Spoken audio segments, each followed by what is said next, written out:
traders, welcome to the final week of May 2019.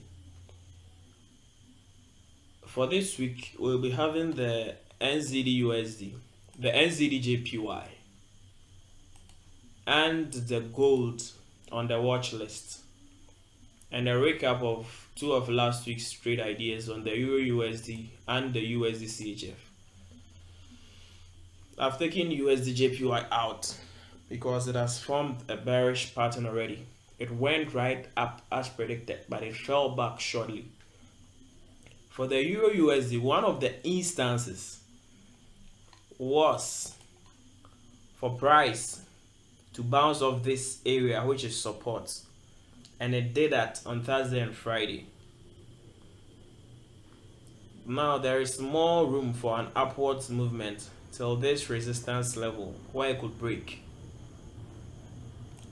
And for the USD/CHF, one instance was for it to break above this resistance level, which is last year's high, but then price was able to contain it for it to fall.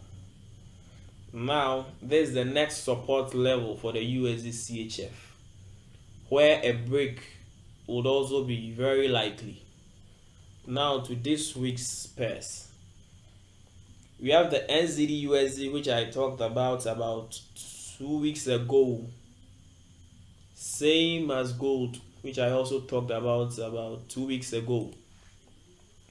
For the NZDUSD, now we have a clear breakout of the descending channel that was formed on it in March. Let's plot our lines and see what we can make out from this one.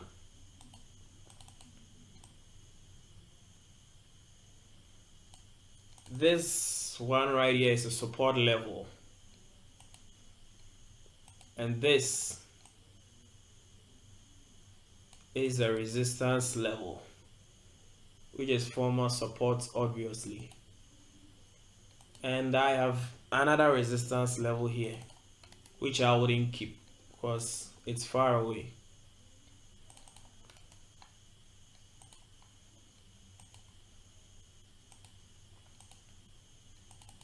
And now to the descending channel.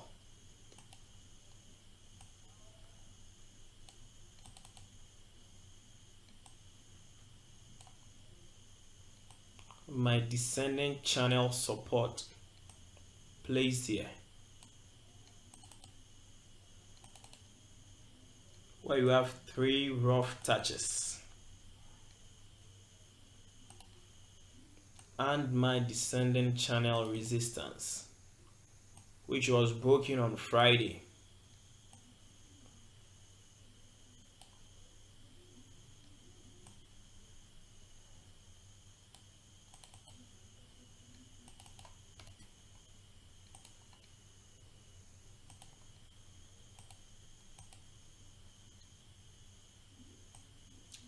Getting it a bit accurate before I continue.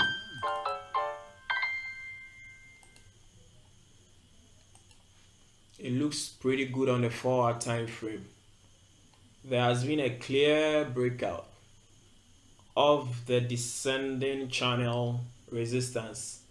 So from here, things could go bullish until this resistance level, where we would realize what we can do when price reaches there. But as long as price remains above the resistance level, I'll be considering a long on the NZDUSD. For the NZDJPY, the trade idea that I have formulated on it is not from the daily time frame. It's from the 4-hour time frame within this small consolidation area. So from the 4-hour time frame, there is a descending triangle that had broken below descending triangle support and closed back within the range of the descending triangle.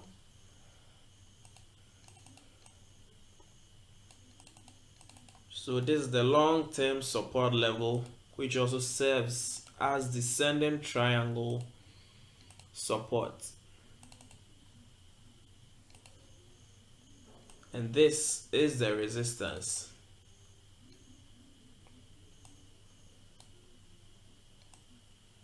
Where it could be drawn from here to here. But if I do it this way, I only have about 2 touches.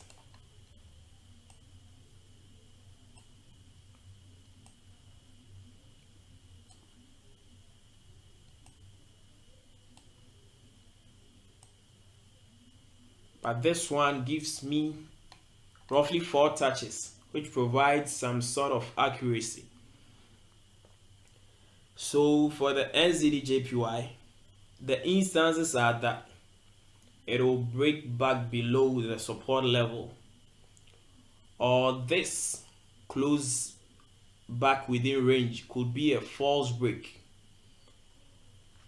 And with my bias on the NZDUSD, a break upwards of this descending triangle resistance would be more likely.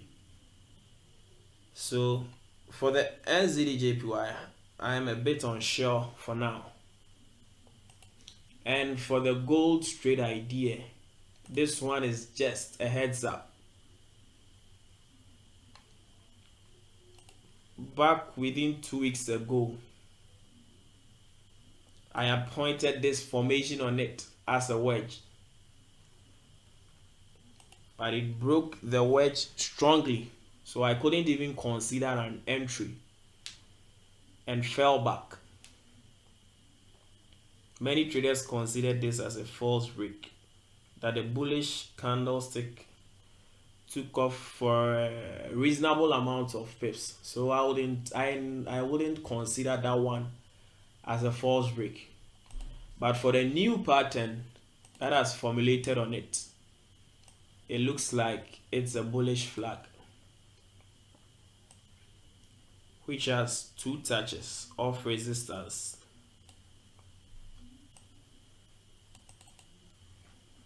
That's for the bullish flags resistance. And the support.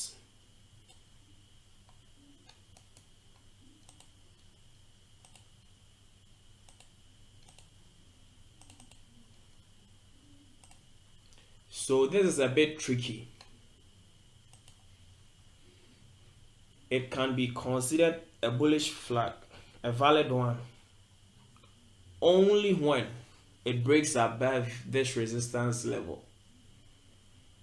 But as far as it remains below this resistance level, or as far as this pattern is able to contain the price of the gold, this structure can also be considered as a descending channel that is trending down weekly. Very, very weak, because the slanting is not so steep. So these are the pairs I'll be looking at for this week.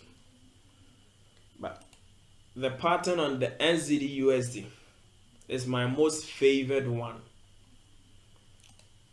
It can give a massive explosive move since it is a breakout of a descending channel resistance. Moving on to the fundamental news movers of this week. Monday would be a pretty slow day since it's a holiday in a major trading center like the US, and it's a holiday in the United Kingdom as well. On Tuesday, inflation report hearings will be in for the British pound, and the consumer confidence for the USD will be in as well.